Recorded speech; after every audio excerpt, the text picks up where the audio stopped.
Bienvenue dans la présentation d'Evalang Collège. Nous allons voir ensemble à quoi ressemblent les questions du test Evalang.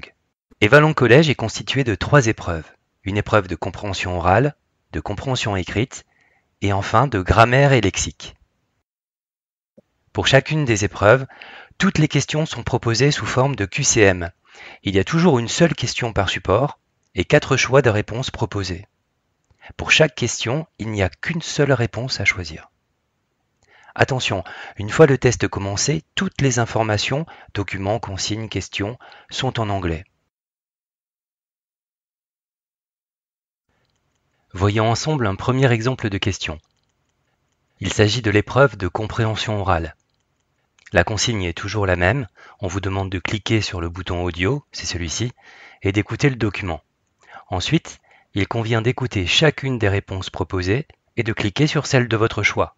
Attention, vous pouvez réécouter le document, mais attention à la gestion du temps car le chronomètre continue de tourner.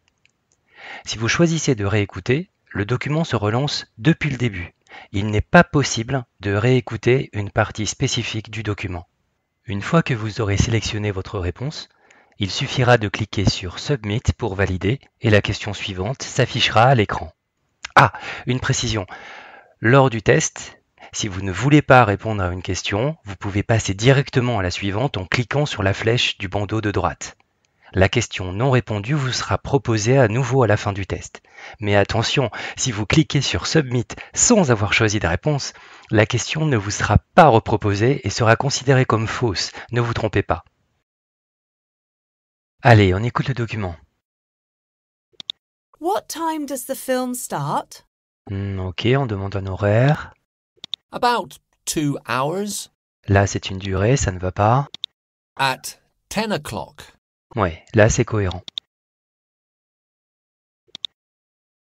Voyons maintenant un exemple de question de compréhension écrite. L'interface est similaire à celle de l'épreuve de compréhension orale. Vous pouvez voir dans la partie supérieure de votre écran l'intitulé de l'épreuve, le numéro de la question et le chronomètre. Notez que pour cette présentation, il est figé, mais vous verrez chaque seconde défiler lors du test. Au-dessous, il y a les éléments de l'item, la question à laquelle vous devez répondre, le document que vous devez lire, les 4 choix de réponse et notre bouton Submit bien connu. Ah oui, il y a une particularité dans cette épreuve. Vous pouvez agrandir le texte en cliquant sur la loupe en bas à droite. Et maintenant, on revient à la taille initiale en cliquant n'importe où sur le document.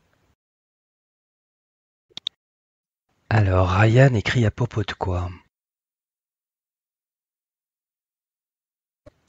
Rome et Milan, c'est sûrement ça. Ah non, pas la ville où il vit, c'est sur ses voyages qu'il écrit.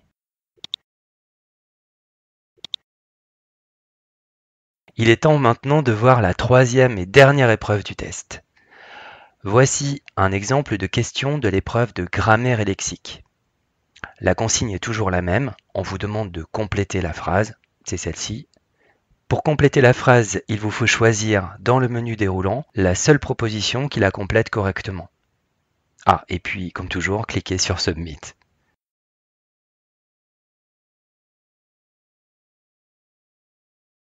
Alors, il est en train de cuisiner le dîner. Ah, non, je me suis trompé. Voilà. Cette présentation est maintenant terminée. Bonne chance à toutes et à tous.